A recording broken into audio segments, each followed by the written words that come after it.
Buenos días en México. No sé si se está, me parece que está recién ahora. Ahí está. Eh, Vuelvo a saludar. Buenos días a todos. Muchas gracias por estar y participar de esta reunión que tendremos hoy. Quiero agradecer a toda la comisión y a las autoridades de Yoica por esta convocatoria. Y bueno, espero que podamos, bueno, yo voy a transmitirles algunos conceptos y con mucho gusto, más bien me va a gustar que ustedes hagan comentarios y chateen y que podamos generar un ámbito de intercambio fructífero, ameno, en relación a esto que nos apasiona, que es el psicoanálisis. Eh, yo tengo la posibilidad de ir leyendo las intervenciones de ustedes, así que cuando ustedes quieren van a ir escribiendo. Bueno, el título de hoy es un poco amplio. En realidad lo elegí porque es el título de un libro que yo compilé y que escribí en un capítulo, eh, porque me parece que es lo suficientemente amplio. Si bien nos vamos a dedicar básicamente a organizaciones fronterizas, ya van a ver que yo voy a comenzar por lo que creo que hay que darle una vueltita para comprender cuál es el núcleo que está problematizado en este tipo de cuadros clínicos que hoy nos, nos visitan con tanta asiduidad a los eh, actores que trabajamos en salud mental. Eh, esto está relacionado con una problemática en organizaciones fronterizas que hace a lo que se llama narcisismo patológico. Ahora, cuando hablamos de narcisismo, ¿de qué estamos hablando? ¿De qué hablamos cuando hablamos de cuadros narcisistas? Eh, ¿Estamos en presencia de cuadros clínicos nuevos, diferentes a lo de la época en que nace el psicoanálisis, comienzo del siglo XX? Si seguimos con este planteo que yo les estoy haciendo, habría que también pensar cómo interviene el contexto sociohistórico en la producción de subjetividad y pensar cómo interviene en los cuadros clínicos actuales y en el proceso de narcisización. Yo tengo una postura muy firme. El contexto sociohistórico, siguiendo las enseñanzas de Castoriadis, intervienen fuertemente en la subjetivación, el proceso de subjetividad. Y también hay que ver de qué manera, cuánto y cómo influye la realidad a esta altura que resulta muchas veces, y estamos en un momento muy especial, en una realidad muy traumática que interviene o obstaculiza a veces la construcción yoica. Cuando digo estamos atravesando es porque todo el mundo estamos atravesando el tema de la pandemia, ¿no? Aunque resulte de alguna manera obvio para todos ustedes, los cuadros narcisistas, las patologías narcisistas, tienen que ver con las problemáticas que hacen al yo. Como yo suelo decir, cuando hablamos de narcisismo estamos hablando de yo. Si hablamos de yo estamos hablando de narcisismo. Es muy difícil separar un concepto del otro. Esto estrictamente, si me apoyo en los conceptos freudianos, ¿no? Y la nosografía sobre el narcisismo debe partir, según yo lo entiendo, de las relaciones que mantiene el yo con el sentimiento de sí. Que van a ver que esto fue un concepto freudiano, aunque mucha gente se ha confundido y creyó que era de la New Age. Freud, para recordar un poco, afirmaba que su majestad, el bebé, estaba investido narcisísticamente por sus padres, progenitores, y es percibido como la reactualización del narcisismo paterno y materno. Él elaboró una teoría del narcisismo más abierta en la introducción del narcisismo que en el yo y el ello, donde esperen que se me largó esto. Ya está. Lo tenía prendido por si había algún problema técnico. Entonces yo decía que él elaboró una teoría del narcisismo más abierta, en el artículo del 14, en la introducción del narcisismo, donde describió porque en el Yo y Ello describió un narcisismo primario anobjetal, que es un tema para discutir. Inversamente, en la introducción del narcisismo, va a decir que el niño es el narcisismo resurgido de los padres que a través del niño niegan su propia muerte. Interesante. Luego va a considerar, después de esto el Edipo, la casación, la construcción de un ideal del yo, donde el yo ya no va a concordar con el ideal, sino que el ideal es una aspiración, algo a lo que se desea llegar, un proyecto. El ideal siempre es algo a lo que es un camino que señala, es un camino a seguir. El ideal no es el yo, por supuesto, pero el yo aspira a llegar a ser ideal. Introduce el pasaje de un yo ideal a un ideal del yo. Hay unas preguntas que nos formulamos en la clínica y que Freud no las ha enunciado específicamente. ¿Qué sucede cuando Su Majestad, el bebé, se constituye defectuosamente? ¿Qué sucede cuando hay fallas en lo que se ha dado a llamar fallas en la narcisización? Y que según yo lo pienso, no alcanza con afirmar que se trata de un bebé poco narcisizado o muy narcisizado. En la actualidad, hablar de narcisismo entraña poder relacionar narcisismo con proceso identificatorio, concepto muy de Piero Lanier. Por ejemplo, cuando la mamá le formula a su hijo, entre comillas, sos esto y hacia esto es lo que debes devenir, le está proponiendo una condición identificatoria muy marcada. Entonces la teoría identificatoria y teoría de narcisización circulan ensambladas. Narcisismo no significa puras cantidades. Constituye afecto más representación y más identificación. En todo sujeto ha existido y sigue existiendo una relación fundamental con un otro, que desempeña funciones narcisizantes, identificantes, erotizantes, tanatizantes. Ese otro es también portador de una historia. Tiene internalizada o no la previsión, el tercero, la triangularidad, el futuro.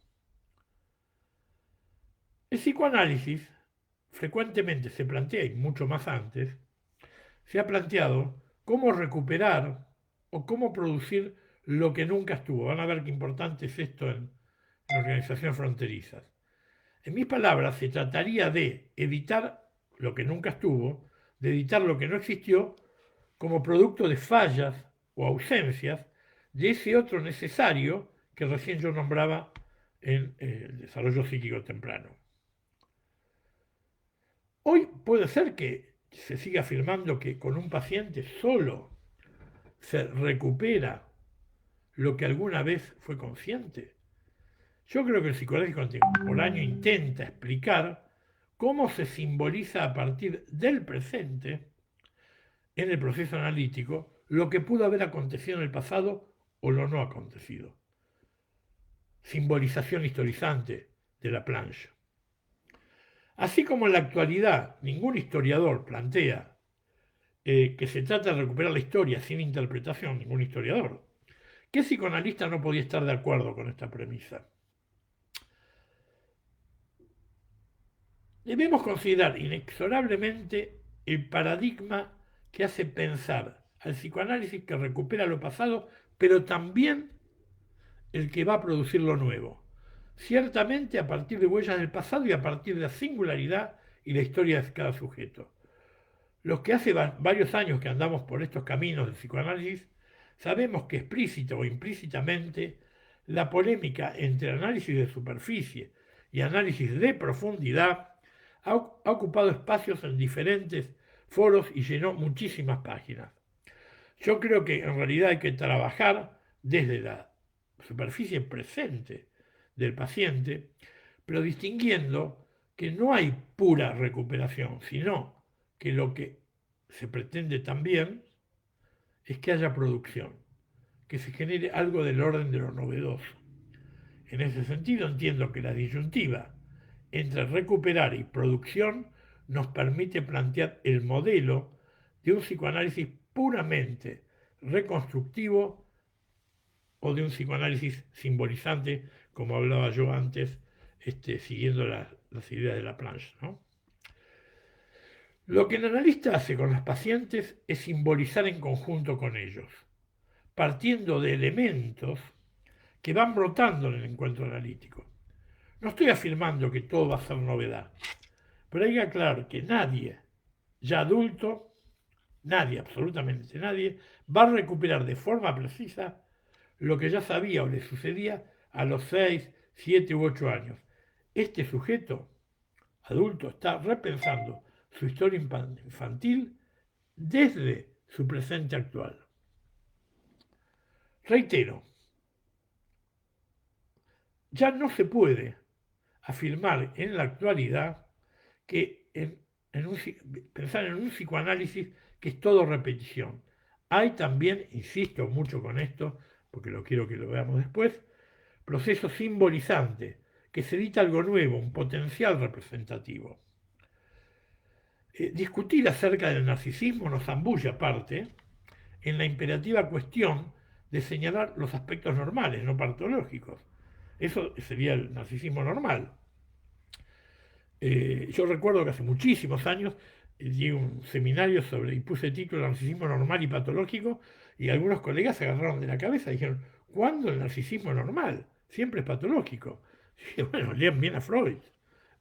Freud habla del ideal del yo, el derivado del narcisismo. Esos son elementos normales derivados del narcisismo.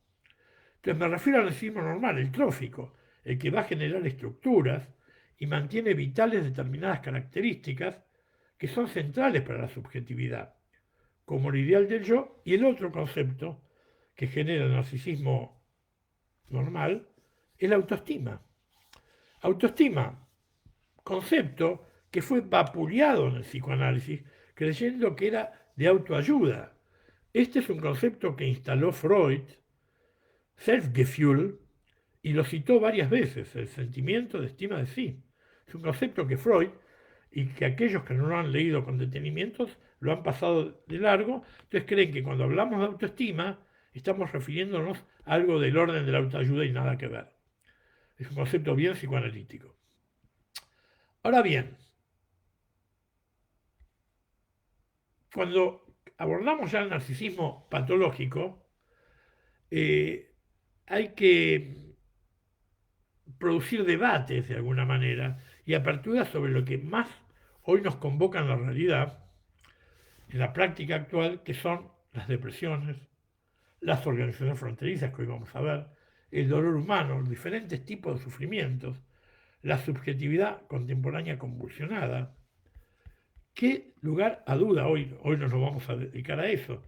Yo he planteado en una mesa redonda en un congreso el sábado pasado que vamos a tener que, cuando termine la pandemia, sentarnos a discutir acerca de qué ha dejado esto como sedimento.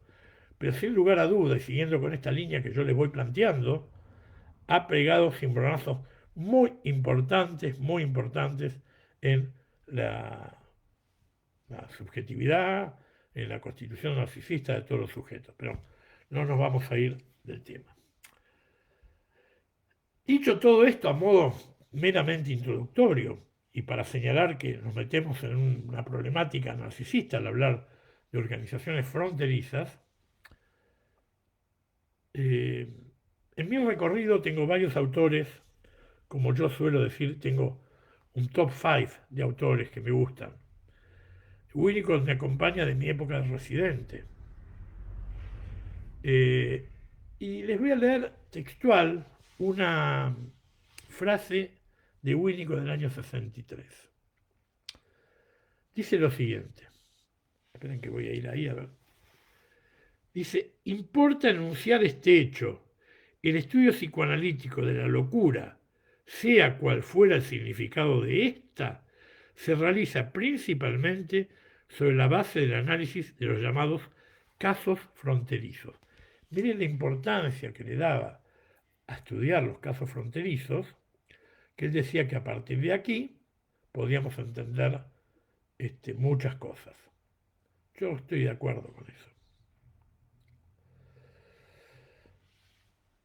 Metiéndonos en tema, las organizaciones fronterizas hacen su aparición, ya vamos a ver un poco de historia después, y han cuestionado el trípode clásico de las estructuras psicopatológicas, de neurosis, perversión y psicosis. Los borderline conmueven y han conmovido cualquier respuesta añejada y han convocado a retrabajar posicionamientos teóricos clínicos. Las organizaciones fronterizas son, yo siempre lo digo, son pacientes que nos incomodan, entre comillas. Para entenderlos, es muy necesario extender la frontera de la psicopatología y aún más del psicoanálisis mismo. Vamos a ver un poco de historia. ¿Por qué fue la aparición de este cuadro posterior a Freud? ¿Qué pasó que él no habló de esto? Aunque ya se señalaba, ya lo van a ver. Pero dentro del psicoanálisis no se abordó. En los comienzos del psicoanálisis solo se podía dar cuenta de, ustedes saben, las llamadas neurosis de transferencia. En los cuadros que no producían transferencia les era inaplicable el método psicoanalítico. Se pensaba así. Entonces se tuvo que ampliar y modificar conceptos y paradigmas aceptados hasta determinado momento para ir incluyéndolos. En la década del 30 y del 40, y esto fue especialmente en Estados Unidos, comenzó en un grupo de gente un interés por los que llamaban pacientes difíciles y que no reunían requisitos para ser diagnosticados como esquizofrénicos y estaban muy perturbados para emplear con ellos una psicoterapia psicoanalítica clásica. Entonces, ahí empezó a sonar todo esto de organizaciones fronterizas, que ya en aquella época, el 40, 50, el 60, tuvo múltiples denominaciones. Para los que han leído algo, les recuerdo, se lo llamó estructura preesquizofrénica de la personalidad, caracteres psicóticos, estados fronterizos, personalidad fronteriza. Pero fíjense qué interesante, la primera vez que aparece, esto para cultura general de todos ustedes, que aparece el concepto en el año 1884, un psiquiatra llamado Hughes distinguió los estados fronterizos borderline de la locura. 1884. Por eso dije que estaba antes. Pero el psicoanálisis no podía dar cuenta por el tema que señalé de la transferencia. Y en el año 38, un tal Stern, no el Stern en el que ustedes leen a veces, que se dedicaba a psicoanálisis de niños, en el 38, otro Stern introdujo el término borderline en la psicopatología. 1938. Todavía vivía Freud. Les dije algunas denominaciones que tiene esto, y también en algún momento se lo llamó esquizofrenia ambulatoria, por la gravedad del cuadro, pero que no daba para eso. Esquizofrenia pseudoneurótica, eso yo lo escuché, llegué a escuchar cuando hice la residencia. Lo que todavía a veces suena, personalidades como sí, de Ellen Deutsch, estructuras esquizoides de la personalidad, que es un concepto derivado de Ronald Fairbairn, fue un inglés que escribió un libro interesante, La estructura psicoanalítica de la personalidad, y también se los conoció como casos graves de distorsiones yoicas. Miren cómo va dando vuelta el yo como centro de alteraciones, ¿no? En el año 68, un psiquiatra con formación psicoanalítica llamado Grinker hizo un intento de sistematización diagnóstica y realizó un análisis estadístico alrededor de 60 pacientes internados en instituciones psiquiátricas con una lectura psicoanalítica. Y hizo una descripción de 4 tipos que son muy citados hoy en día. Quiero contárselos por si ustedes ahondan en el estudio, se van a encontrar con este estudio. Y encontró 4 tipos de pacientes fronterizos. De más grave, o sea que sería el fronterizo llamado psicótico, al menos grave, el fronterizo neurótico. Y con diferentes síntomas cada uno, que ya vamos a ver. Pero sí encontró un común denominador en estos 4 grupos, del grupo 1, 2, 3 y 4, que el enojo era un afecto predominante en estos cuadros clínicos, que tenían muchas dificultades para mantener una identidad cohesiva. Algo hablamos al comienzo cuando hablé de introducción. Que había trastornos en los vínculos interpersonales y predominio de la depresión. Antes de continuar, les cuento por qué a mí me interesó esto desde muy joven. Yo estaba en la residencia y el jefe del servicio, yo primero hice psiquiatría, después hice los seminarios de psicoanálisis, me deriva una paciente, una de las primeras que tuve, y me faltaba mucha experiencia, y lo que más noté es de entrada un enojo terrible en ella, agresión monstruosa y con una depresión de base. Pero no tenía ni alucinaciones, no tenía ningún trastorno que yo pueda ubicar dentro de la psicosis y tampoco la podía ubicar dentro de las neurosis. Había una polisintomatología que ahora vamos a ver. La hostilidad era muy marcada, como muchas veces lo es en este tipo de pacientes. No siempre, pero muchas veces. Yo recuerdo como anécdota graciosa, siempre lo cuento esto porque miren cómo me quedó grabado, que yo estaba en el escritorio, ella estaba del otro lado. Yo tenía una fila de libros, tenía pocos libros, no como ahora que tengo muchos. Y tenía algunos libros puestos en la mesa. Y me dice, ¿por qué tenés los libros ahí? ¿Para mostrar que lees, que sabés? Me estaba pinchando y en realidad estaba tocando un punto mío, que era mi inseguridad. No lo dejé por eso, pero tocó algo. O sea, era incisiva, inteligentemente agresiva era. Siempre me quedó esta anécdota con esta paciente, que como suele suceder a menudo, se interrumpen los tratamientos, lamentablemente. Algunos he tenido que han continuado, pero ya vamos a ver después la frecuencia con que se interrumpen. Muy bien. Vamos a revisar un poco las preguntas, así por si hay alguna. Uy, de todos lados hay, pero qué lindo. Esto es... bueno, gracias por los elogios, pero... A ver. Bueno, por ahora muchos elogios, les agradezco a todos. Espero estar a la altura.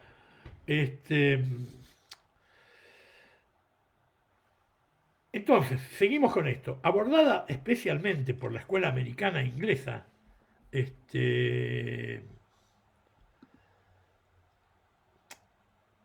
hasta un momento en que André Green en Francia incursionó y según palabras de André Green, esto se debió a que entre los años en Francia 53 y 70 fue una época de indudable hegemonía lacaniana y había, entre comillas, dijo él, una prohibición de interesarse en las problemáticas del yo, porque el riesgo era ser acusado de un ego psychology, un psicólogo del yo. Esta situación de no abordar el estudio del yo, que se encuentra, como dije al comienzo, muy comprometido en las patologías fronterizas, varió en Francia por los estudios de Green y de Pierre Lanier. Dentro de la escuela inglesa, el que fue un precursor en esto y después fueron los seguidores fue Winnicott, que con las investigaciones que realizó sobre el desarrollo del psiquismo temprano, fue un precursor que contribuyó mucho, mucho a la dilucidación y a la comprensión de esta patología. A mí, como me gusta Freud mucho, a quien no, y soy un lector y he sido docente de, de teoría freudiana, no lo dejo nunca fuera. Pues miren ustedes, si nosotros pensamos, por ejemplo, en la noción del narcisismo, el yo, cuando él introduce esta noción, el yo se complejiza y deja de ser solo el representante de las pulsiones de autoconservación y a partir de ahí comienza a ser partícipe de las investiduras libidinales hasta convertirse en su gran reservorio. Con la entrada del narcisismo, la obra freudiana queda ubicada más allá del campo de la psiconeurosis, fuera de lo que consideraba lo analizable. Por eso no lo dijo afuera. Ya ahí él nos da tela para andar, ¿no? Ahora bien, ¿por qué se lo llama de diferentes maneras? Estados fronterizos, estructuras fronterizas, organizaciones fronterizas.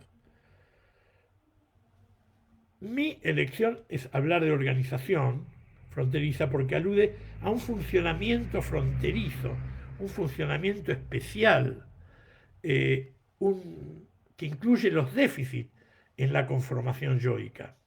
Entonces prefiero hablar de organización, no de fijeza, ni de Estado, que es un Estado puede ser transitorio, sino que hay una organización que tiene un modo de funcionamiento muy especial. Fíjense, a mí me ha llamado la atención que Otto Kemper y Piero Lanier, aunque opuestos, ubican el centro de las alteraciones de la constitución yoica. Se ubican el centro en las alteraciones y son, uno es más psicología del yo y el otro es bien de la escuela francesa. Salió de Lacan, Piero Lanier.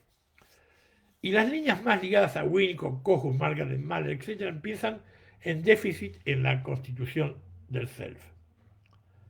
Pensar en un modo de funcionamiento fronterizo en una organización impulsa a discernir un funcionamiento propio de estos sujetos, lo cual presentan esa tan particular dificultad de distinguir entre lo que perciben y lo que proyectan, son una máquina de proyectar, el adentro y el afuera, que hay adentro y que hay afuera, y también les cuesta distinguir el enredo y la ensambladura entre lo primitivo arcaico y lo sexual edípico.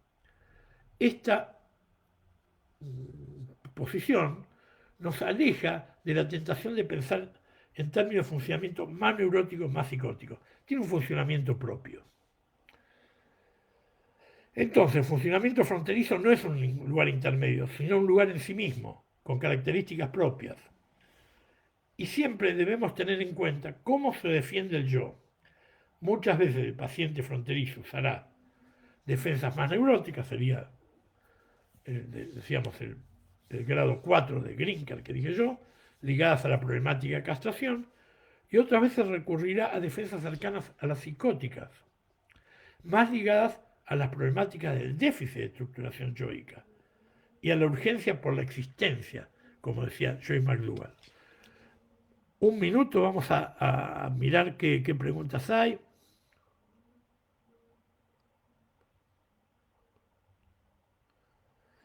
Acá me dicen que repita los puntos en común de diferentes niveles de pacientes fronterizos. Bueno, el enojo, el odio, el trastorno en los vínculos, el trastorno en la identidad, esos serían unos, en los diferentes tipos, ¿no?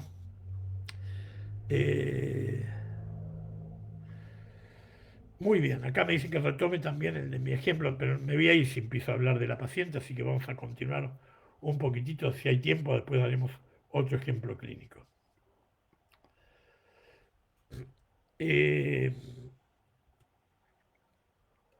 No tengo ganas de meterme en esto, pero simplemente le quiero citar algunas cosas estadísticas.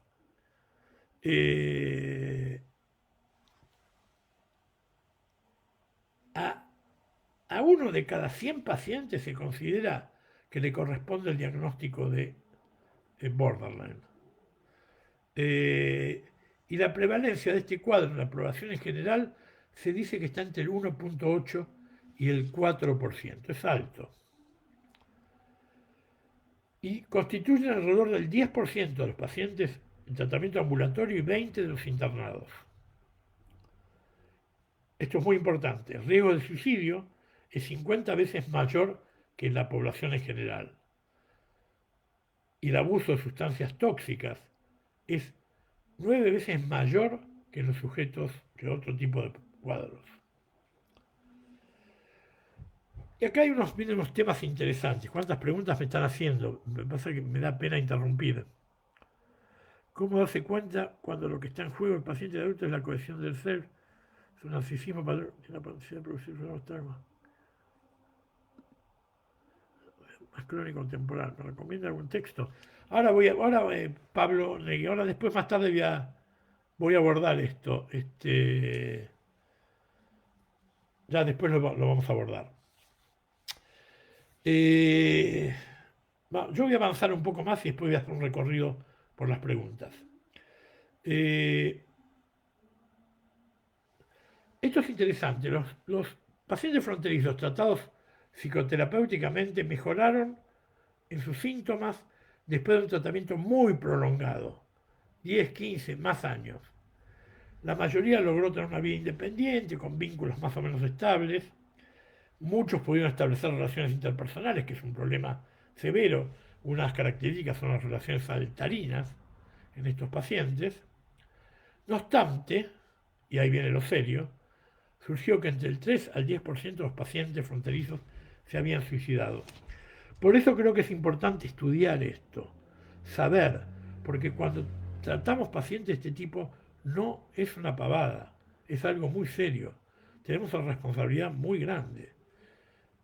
Yo que soy un enemigo de la internación, algunas veces he tenido que internar pacientes porque no se los podía controlar en la casa, pacientes muy graves, y hubo riesgo de suicidio. A veces se trabajó con acompañantes terapéuticos o contra un equipo, pero hay pacientes que son muy graves. Entonces, tenemos que ser conscientes que estamos con un cuadro complejo. Para que no se pongan, no se frustren, en general, por más que uno sea mejor psicoanalista, peor, el 50%, se calcula alrededor de el 50% de los pacientes, abandonan el tratamiento a los 6 meses y el 75% a los 12 meses. Esto entra dentro de la dificultad que ellos tienen de mantener vínculos estables. Y la lista es un vínculo más.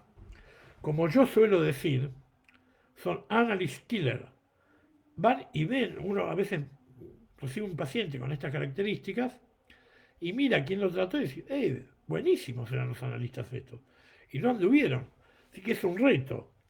Duran poco tiempo. Cuando uno se engancha y pudo encontrarle la vuelta, por ahí tenemos más posibilidades de éxito. Todo esto les estoy diciendo para que seamos conscientes de que no... Porque ustedes vieron que con qué liviandad se dice a veces es un border. No es cualquier cosa un border. Es un paciente complejo. Se suele decir con mucha... Bueno, el psicoanálisis tiene esas cosas, ¿no? Cuando yo empecé la formación, cualquiera que era un poco divertido y juguetón se lo llamaba psicópata. Después un poco actuador era un histérico, histérica. Después apareció, es border. Ahora está de moda decir que es un bipolar. Pero bueno, somos psicoanalistas, no somos generadores de modas. Entonces tenemos que ser cuidadosos. Vamos a ver un poco la clínica de los pacientes fronterizos, que hubo algunas preguntas. Acá es interesante, acá hay una pregunta que la voy a contestar ahora. El término borderline no es bien recibido por el psicoanálisis. Hay una diferencia entre lo que planteas de organizaciones a predominio funcionamiento fronterizo y el diagnóstico psiquiátrico. No, yo no hablo de psiquiatría, hablo de psicoanálisis. Y la bibliografía de borderline en psicoanálisis es enorme. Vos te estás refiriendo que en una época los seguidores más de los estudios de Lacan se oponían y hablaban de los borderline como histerias graves. Y también después apareció, porque había que ayornarse, patología de borde. ¿Qué sé yo qué es eso? ¿Que se asemeja o no? Esto me hace acordar que también había problemas para hablar de trastorno de alimentación, hasta que Judith Miller llegó a Buenos Aires y una entrevista en un diario y aceptó que los psicoanalistas se hacían cargo del trastorno de alimentación. A partir de ahí ya está, ya entraron. No, no, no.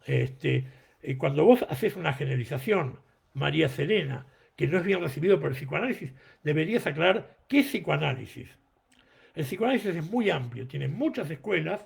El psicoanálisis que yo practico y muchos que practicamos, le damos, está muy bien recibido. Nos preocupa el concepto, pero está muy bien recibido. O sea, los otros son clichés dentro del psicoanálisis.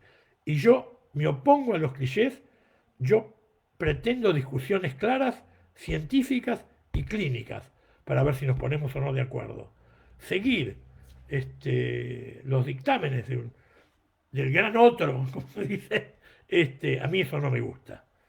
Entonces, si vamos a dudar de que Winnicott, que trató de esto, estaba desandado, o André Green, o Piero Lanier, o Christopher Bolas, o qué sé yo, podemos seguir, Roussillon, que hoy lo vamos a nombrar.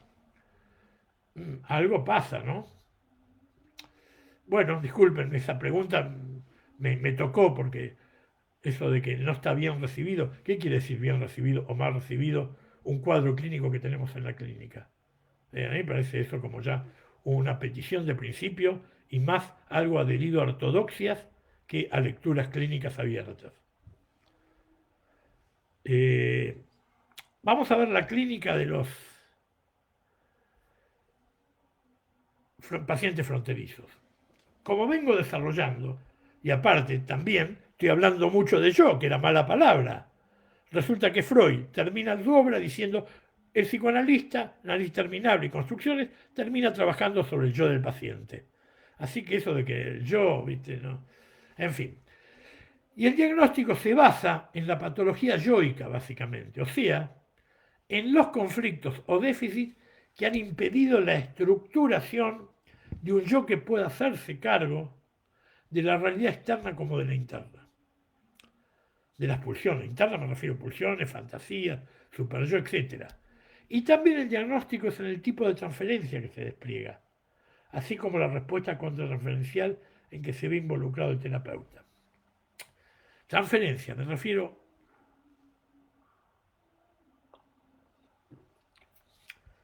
frecuentemente, estos pacientes hacen una transferencia masiva e inmediata.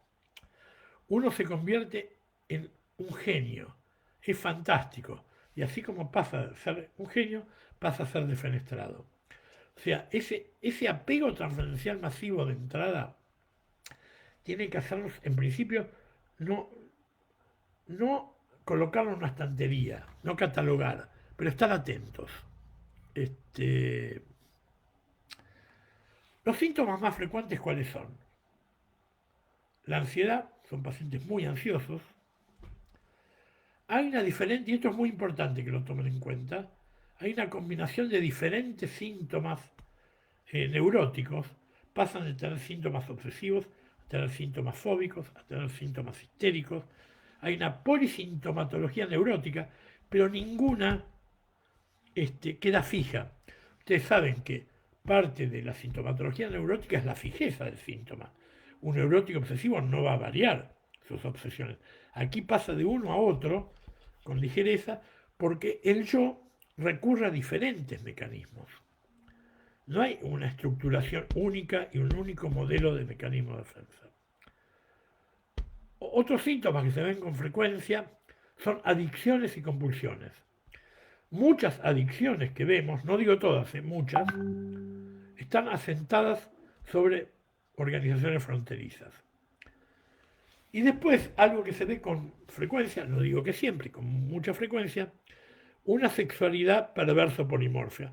No es una verdadera perversión, no es una mera locura sexual, sino que es la búsqueda de un otro, ya lo vamos a ver más adelante, que lo consolide y lo buscan a través de adhesiones sexuales saltarinas, múltiples sexualidades en una semana.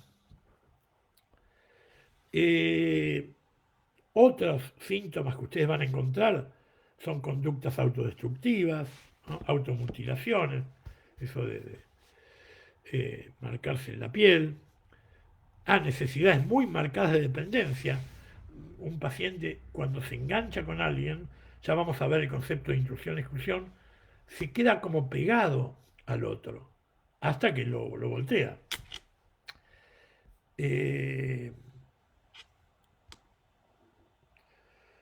Vamos a ver algunos conceptos más metapsicológicos, si ustedes quieren. Estos pacientes regresionan a pensamiento del proceso primario, van hacia el proceso de pensamiento, pero no se quedan ahí como un psicótico que está en pensamiento en proceso primario constante. De ahí los delirios, ¿no? Y los mecanismos de defensa en las organizaciones fronterizas son los que están más ligados a la decisión que a la represión. Otros mecanismos que son muy frecuentes son la proyección, la idealización, la negación, la omnipotencia, la desvalorización, que parte de la necesidad de desvalorizar al objeto de una manera de equilibrar el narcisismo, de que su yo está por arriba del otro. Alguien me preguntaba, como esa paciente que comenté esa viñeta clínica de mis comienzos, me desvalorizaba, pero tenía necesidad de valorizarme para mostrarme lo grande que era ella, no me conocía. Y una vez más les recuerdo que los fronterizos expresan claramente las vicisitudes del narcisismo patológico y que el talón de Aquiles de estos pacientes es el sentimiento de identidad. Eso es central. ¿Quién soy? ¿Para quién soy? Otras características que debemos considerar es cómo se ha investido el yo de estos pacientes. ¿Qué ocurre en la relación yo-objeto, yo-mundo externo? Y nos estamos refiriendo a los bordes porosos y muy permeables del yo.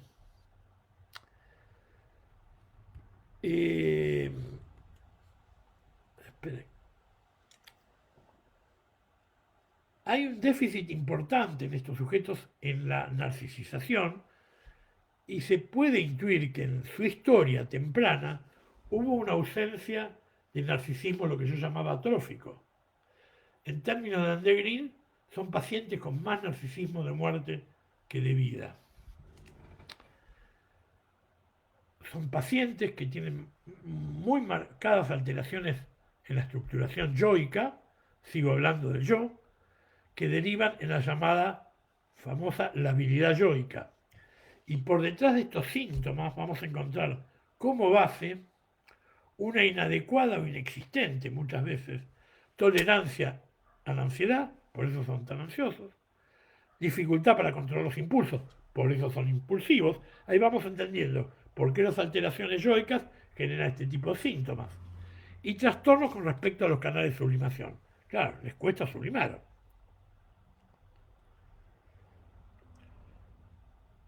Otros elementos que son de la clínica en estos pacientes es que se quejan frecuentemente de aburrimiento y de sensación de vacío, que tienen mudanzas de humor muy rápidas, pasan de exaltación a seguidos por periodos de depresión. Y ahí viene algo que antes les señalé, que lo nombró Green, que es, hay una dinámica entre la intrusión y la exclusión del objeto. Esto es muy importante. Es cómo el sujeto se siente o invadido o excluido por el vínculo con el otro. Cuando se siente invadido se enoja, cuando se siente excluido se desespera, hasta llegar a una desestructuración muy importante. Decíamos que había una polisintomatología, dentro de la línea fóbica podrá ser sonrojarse, dificultad para mantener equilibrio de la autoestima frente al otro, temor a la crítica, problemas con la mirada del otro. Y dentro de los síntomas obsesivos compulsivos es muy característico que sean egosintónicos. Las conversiones, como dije antes, no son tales, son grotescas, bizarras. Y algo que es muy importante, que se los quiero yo señalar, que es lo que se ha descrito como los trastornos de la memoria en este tipo de pacientes. Pero este trastorno de memoria no sigue el mismo camino que las amnesias histéricas. Y acá ahora vamos a entender qué quiero decir. Porque son trastornos de historicidad, son trastornos en la construcción de identidad. Hay perturbaciones en la construcción de la propia historia. No es una amnesia por represión. Por lo tanto, dificultades para pensar en el propio futuro. Se trata de un trastorno identificatorio que produce la aparición de lagunas, de vacíos en los relatos. Se les confunde la temporalidad. Y es lo que nos lleva muchas veces a una posición contrarreferencial al analista de historizar al paciente, o como Green habló, prestar el pensamiento. Un ejemplo. Uno tiene un paciente de estos que nos contó la semana anterior que había estado en una reunión social X. Bien, esta semana dice, estuvo en una reunión social, no me acuerdo, y es la misma. Esto fue el mes pasado, o hace 3 meses, o el año pasado. ¿Cuándo fue? El analista se ve compelido a decirle, no, fulano, fulana, esto fue la semana pasada. Entonces uno está historizando, está agregando como un mundo representacional simbólico a esta situación de desarmado de continuidad histórica. Se lo voy a explicar de esta manera, que es una manera muy de André Green, que a mí me ha resultado muy útil. Espero que a ustedes también les resulte útil.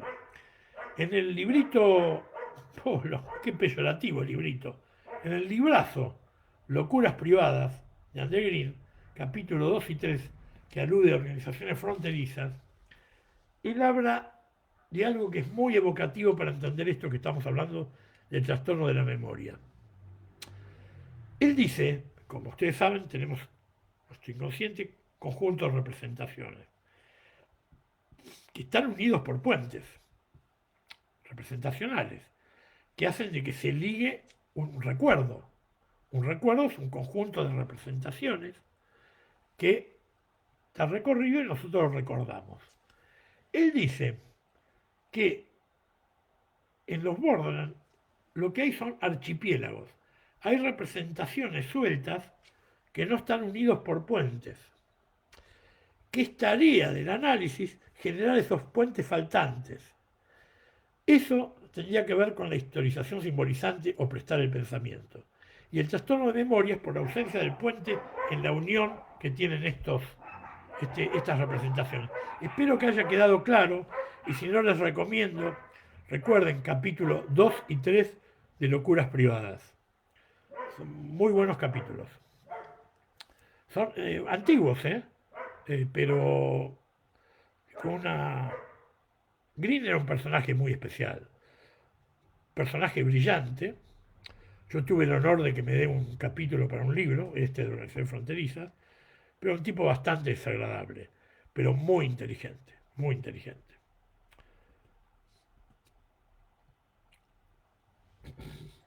Bueno, opa, qué rápido pasó el tiempo.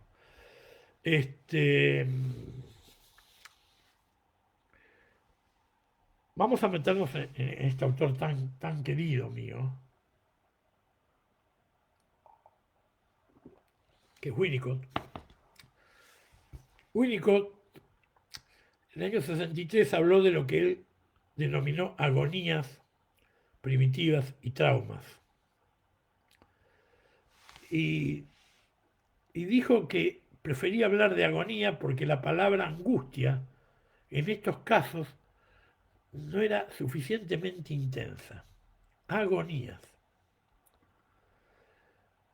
Y dice que en las agonías, que nombró 5, se las digo muy al pasar, hay un retorno a un estado de no integración, la defensa es la desintegración, hay una sensación de caer para siempre, una pérdida de relación psique-soma, que él se ocupó mucho de eso, hay una pérdida del sentido de lo real, no se sabe, y una pérdida de capacidad para relacionarse con los objetos. Estas serían las agonías.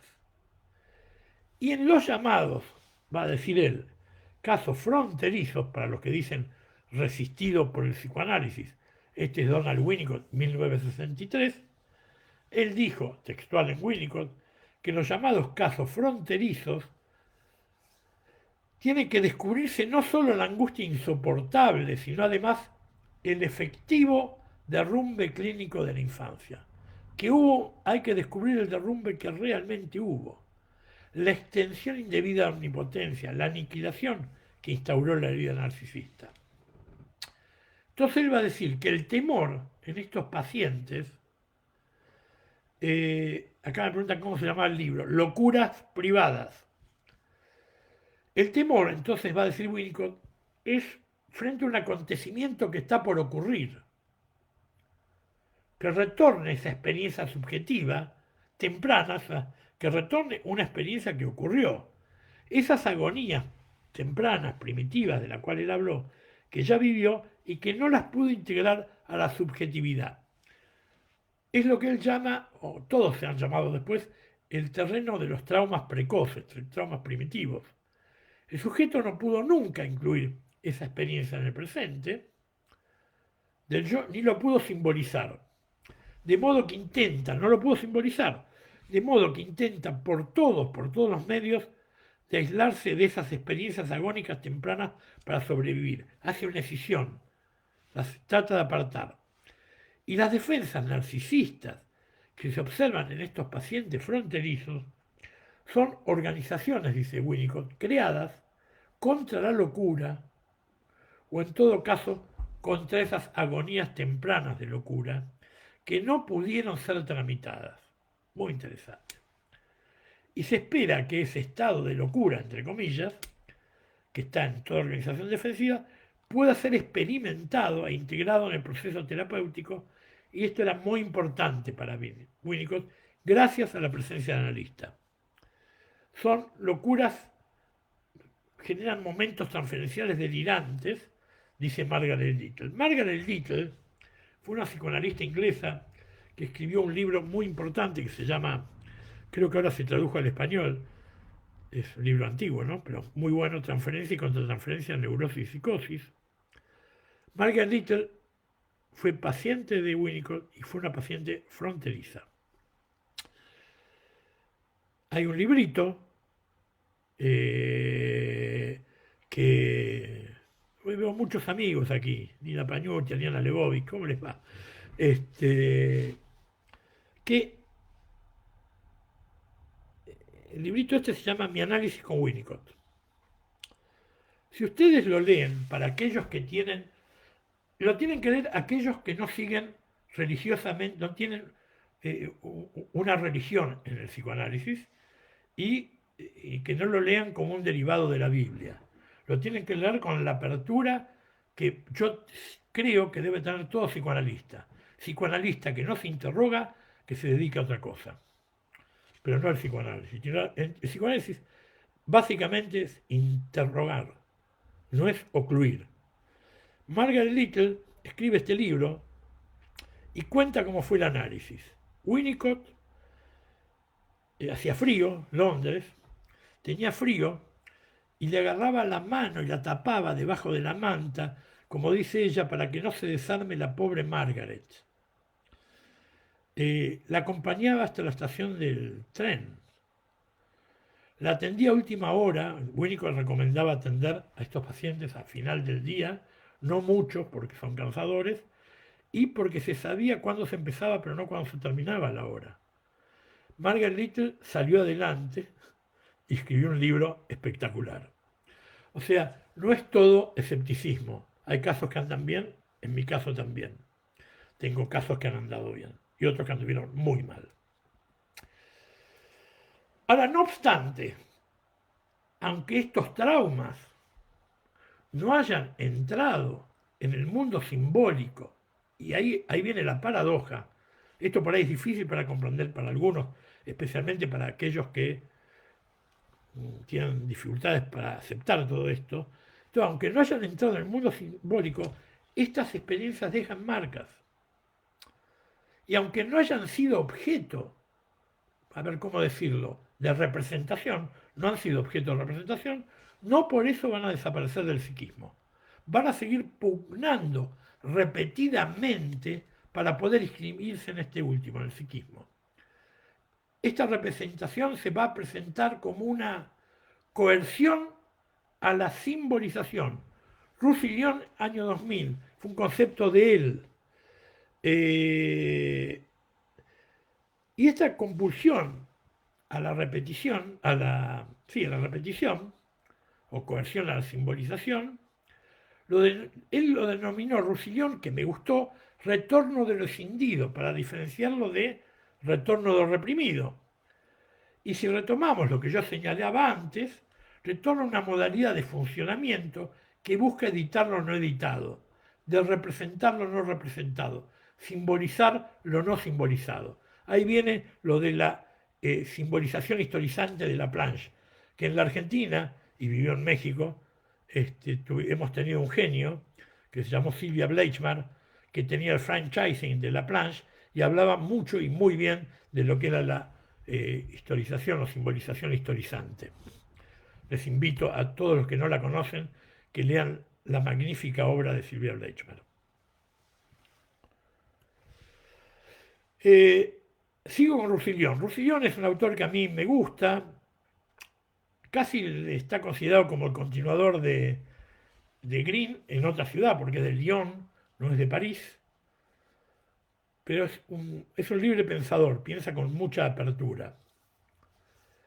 Roussillon planteó que estamos tentados muchas veces de interpretar los momentos de pérdida de límites como un efecto, dice él, de alguna manera así, del proceso primario, de la realización alucinatoria de deseos, del mantenimiento de los procesos primitivos, si quieren, que expresan las formas primitivas del principio del placer, lo que significa el todo nada. Entonces, sobre este fondo, dice él, estamos muy tentados a hacer jugar las formas de la amenaza de castración, de ayudar a que se organicen las formas de señal de angustia. Este trabajo es necesario e inevitable, dice él. Representa el punto hasta el cual nos condujo el análisis freudiano. Él dice que Winnicott ha invitado a dar un paso más y a considerar que la pérdida y luego el rechazo de los límites subyacente en estos estados de locura y de angustia pánica debe ser referido también al fracaso de experiencias precoces y a la falla del entorno en acompañarlos. Totalmente de acuerdo. Cuando nos encontramos en una narcisación fronteriza, estemos seguros que hubo fallas en narcisizaciones tempranas, fallas en los vínculos precoces. No hay ninguna duda. Esto no quiere decir que no se pueda reparar, de hecho se repara por los procesos analíticos y muchas veces se repara por los vínculos de los otros significativos, amigos, a veces las parejas. Como yo suelo decir, el psicoanálisis entra dentro de esas posibilidades, no es la única. Ahora, para que estas situaciones puedan ser tramitadas, hay que apostar a la constitución de un encuadre que siempre va a ser singular con cada paciente, no esos encuadres locos de todo igual para todos, y establecer una escucha con estos pacientes que permita que se desplieguen estas locuras y que puedan ser representadas o editadas en el proceso analítico, si no, va a ser muy difícil. Entonces, estas locuras, que lo pongo yo entre comillas, no significa psicosis. Muchas veces termina en eso, o en patologías fronterizas. Las locuras es inherente a algo de lo humano. Por eso Green habló de locuras privadas, Joy McDougall habló algo de esto en alegato de cierta normalidad, ¿no? Ahora, si algunos sujetos no contaron, y con esto voy a terminar y voy a dar lugar a las preguntas, no contaron los primeros momentos del desarrollo con contextos que le permitan tramitar estas locuras lógicas, aún quedan otras ocasiones, ¿no? Como decía yo, la adolescencia o se desmadra o se rearma. Las relaciones amorosas muchas veces funcionan como una posibilidad de que se desarrollen y que se puedan tramitar estas locuras tempranas. Y, como decía antes, al psicoanálisis podemos colocarlo dentro de estas segundas posibilidades. Bueno, son las 3 de la tarde en Buenos Aires. Vamos a dar lugar a las preguntas. Voy a empezar desde arriba de una recorrida y vayan ustedes agregando lo que quieran.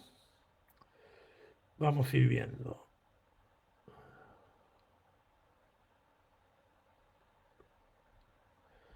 Ejemplo de paciente.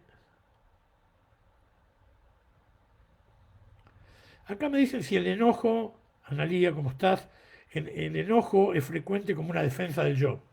Sí, sería una defensa del yo en tanto y en cuanto está esta necesidad de valorizar al otro y aparte está, recuerden, el temor a la intrusión del otro. Entonces el enojo es defensivo frente a la fantasía intrusiva o frente a la fantasía de exclusión. Acuérdense de esta diada en la cual se juega, descrita por Green, la problemática entre intrusión y exclusión. Eso se ve muy bien cuando uno de estos pacientes genera una relación de pareja y se mete de cabeza y el otro entra y ahí se siente que hay mucha intrusión, entonces se aparta. Y si el otro se aparta, ella se puede apartar él o ella, pero si se aparta la pareja, siente una situación de esta locura que estábamos viendo hasta llegar a momentos de una grave situación de despersonalización. Yo no lo dije antes, hay momentos de entrada en proceso primario, en general se suele decir que nunca se psicotizan estos pacientes. Yo tengo mis dudas, porque cuando hay situaciones muy profundas de angustia, estar en situación de proceso primario puede ser duradero. Por eso los psiquiatras o los psicofarmacólogos a estos pacientes muchas veces los medican este, con antipsicóticos. Y lo que hablé antes de la depresión, fíjense, por eso los están tratando muchas veces con estabilizadores de ánimo. O sea, digo, el correlato que hay entre psiquiatría y el psicoanálisis. Uno apunta más a... Y bueno, y muchas veces no hay otra que recurrir a un psicofarmacólogo, ¿no? Sigamos.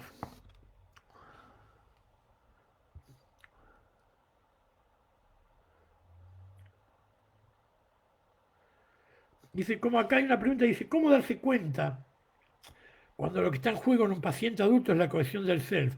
Es decir, si su narcisismo patológico tiene la potencialidad de producir fenómenos tales como despersonalización, ideas delirantes, fragmentación, sea de forma crónica o temporal. ¿Me recomienda algún texto? Y uno en particular no te puedo recomendar. Te dije algo de Green, tendrías que leer algunas cosas de Green.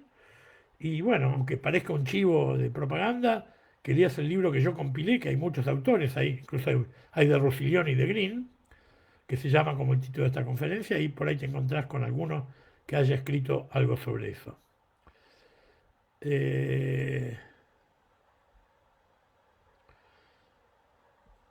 Acá hay una pregunta que, disculpa, no voy a entrar en esta discusión de que profundice en la relación entre estructura clínica y organización fronterizas, porque eso sería ponerme a discutir con algo que nos va a llevar a otros lugares.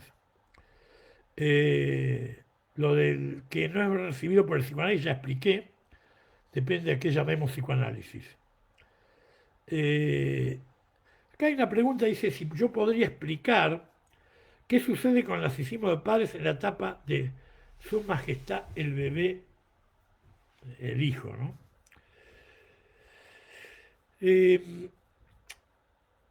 Inevitablemente los padres invisten narcisísticamente al bebé y al chico en general.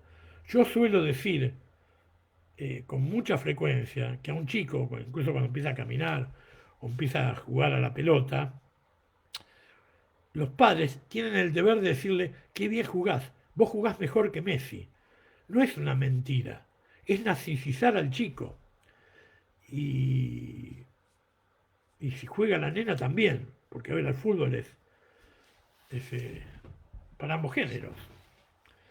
O sea, esa investidura narcisista, eh, los padres ceden parte de su narcisismo, pero a la vez, vía especular, les vuelve a ellos. Ustedes saben que el narcisismo es un juego de investidura al objeto y reinvestidura al yo. Investidura al objeto, reinvestidura al yo. Yo invisto a esto, esto me devuelve tanta narcisización que me genera una completud narcisista. Yo invisto a mi hijo con esa grandiosidad y me devuelve con las cosas graciosas y demás, y dice, ese es mi hijito. O sea, hay un interjuego entre narcisizar y renarcisizado por el objeto. Espero que haya eh, quedado claro esto. Eh,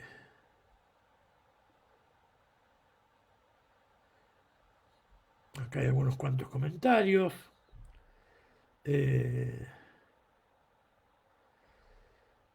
Acá hay una pregunta que suele hacerse de Gaby Bravetti, que dice, importante noción de historización y proyecto, ¿cómo pensar la adolescencia en estos casos? Eh, Efectivamente, cuando yo atiendo adolescentes y me gusta, he escrito algunas cosas, a veces se confunde las problemáticas adolescentes y se los cataloga como borderline. No, no es lo mismo la polisintomatología que encontramos en el adolescente, porque una cosa es la estructuración identitaria que se consolida en la adolescencia y otra cosa es los pacientes border, que en general comienzan después de la adolescencia, en general. Tal vez por una mala tramitación tanto de la infancia como de la adolescencia. Pero son dos cosas diferentes. O sea, yo sé que ustedes podrían aplicar a la adolescencia muchas de las cosas que yo he señalado dentro de la sintomatología, el saltarín, de amor, de aquí y de allá, pero no hay estas situaciones. Bueno, sí, a veces hay síntomas hipocondríacos, pero tenemos que pensar lo que el yo todavía no está este, armado fuertemente. Ustedes piensen que la adolescencia es el lugar central de la consolidación identitaria. No es que se termina ahí, pero se consolida mucho.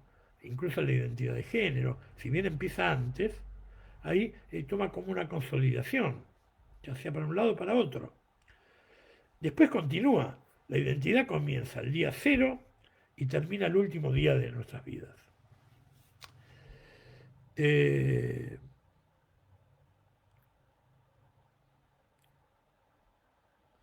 Sigamos. Eh, Muy bien, aquí hicieron algo de una pregunta de Winnie, que alguien la contestó, bien, bien contestada. Eh,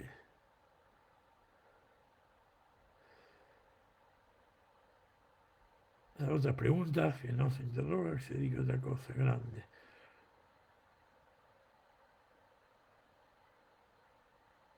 Retorno del rescindido técnicamente, ¿cómo se sostiene esa inscripción? No entiendo bien la pregunta, pero la decisión del yo es un concepto freudiano, estamos de acuerdo, ¿no? Después que lo hayan tomado mucho la escuela winnicottiana o incluso la escuela inglesa en general, no significa que Freud... Así que no entiendo cómo, rescindido técnicamente, cómo se sostiene esta inscripción.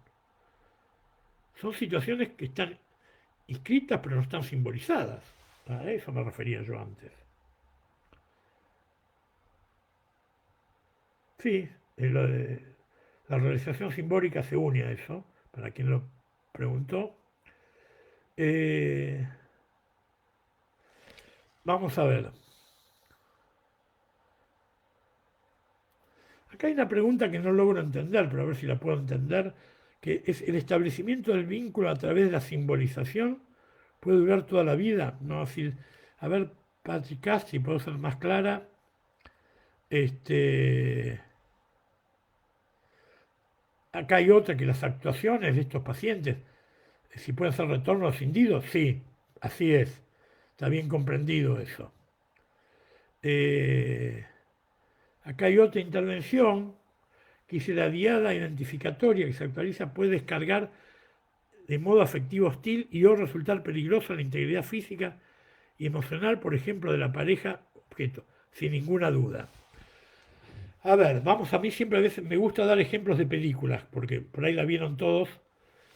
Eh, Seguramente hay muchos jóvenes que no la vieron, pero véanla porque es el mejor ejemplo en cine de lo que es la organización fronteriza, que es Atracción Fatal. Glenn Close y Michael Douglas. Para quienes la vieron ya sabrán a dónde estoy apuntando. Es una affair de fin de semana. Él estaba muy bien casado, quería a su mujer, a su hija, todo bien, pero se le cruzó esta mujer muy seductora. Tuvieron, como se dice en inglés, one day love, pero ella quiso algo más y tuvo un apego muy border con este tipo y llega a la locura, cuando termina con situaciones de muerte y de agresión la película. Pero es un... Véanla esa película, porque está muy bien descrito, creo que estuvo bien asesorado el director, de lo que es claramente una personalidad borderline. Eh,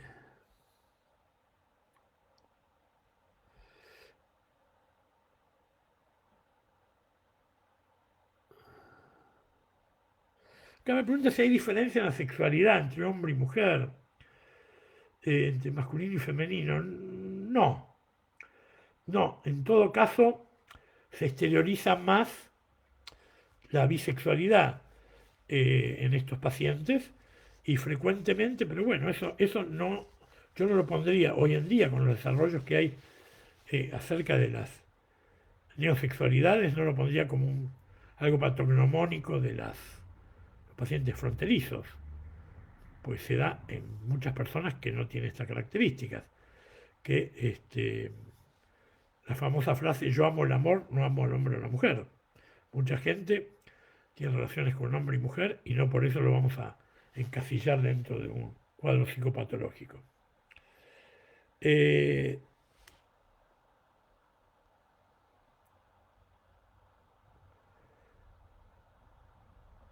Acá preguntan cómo se actúa técnicamente. A ver, siempre en la técnica, Freud decía algo muy interesante. Decía que en la técnica hay muchos caminos buenos, que él ha usado el que más le ha convenido a él. Es increíble. Después se hizo una payasada con esto y todos empezaron a imitar lo que a alguien se le ocurrió que era la buena técnica. La técnica va a ser acorde a las series complementarias del analista, al encuadre que se establezca con ese paciente,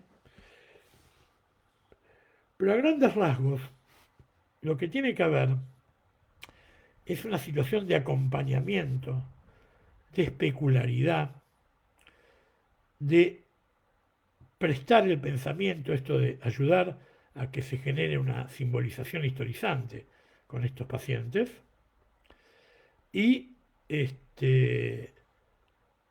ir acompañando en el proceso de desenredar lo primitivo arcaico e ir viendo cómo se va agregando un sedimento simbólico que hay, porque es un trastorno del pensamiento esto, está claro, a poder permitir pensar en vez de pasar al acto. Es muy general lo que estoy diciendo, pero tampoco en un rato puedo explicar todo esto, ¿verdad? Eh,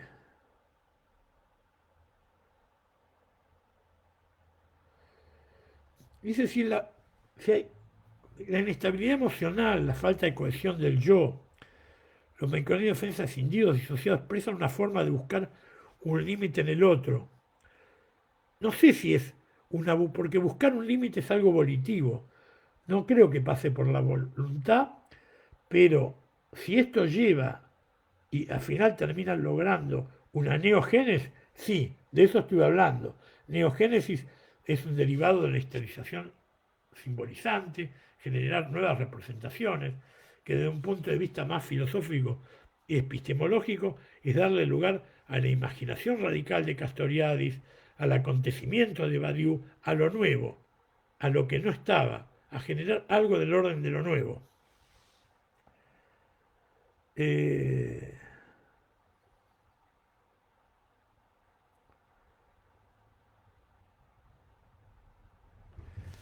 Dicen, hay un buen pronóstico para el fronterizo, aunque ya sea un adulto. No sé si lo dije ya, no me acuerdo.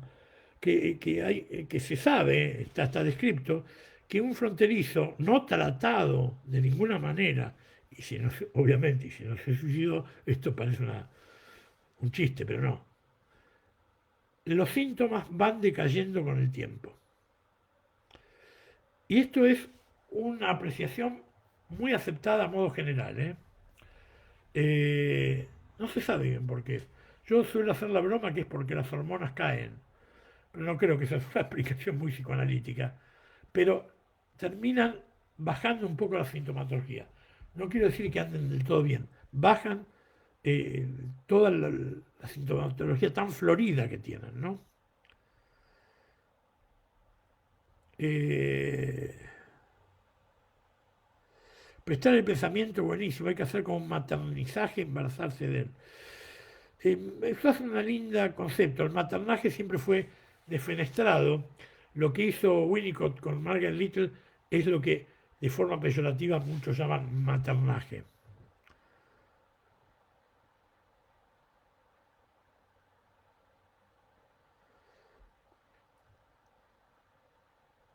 Ayuda la idea de Freud sobre intervenir por vía de por. Muy bien esto. A ver, Silvia Campo dice, excelente. Bueno, me parece recordar que para la técnica de esta clínica ayuda la idea de Freud sobre intervenir por vía de porre, por vía de Vare, perdón si así no se escriben. Muy bien, muy buena intervención. ¿Por qué?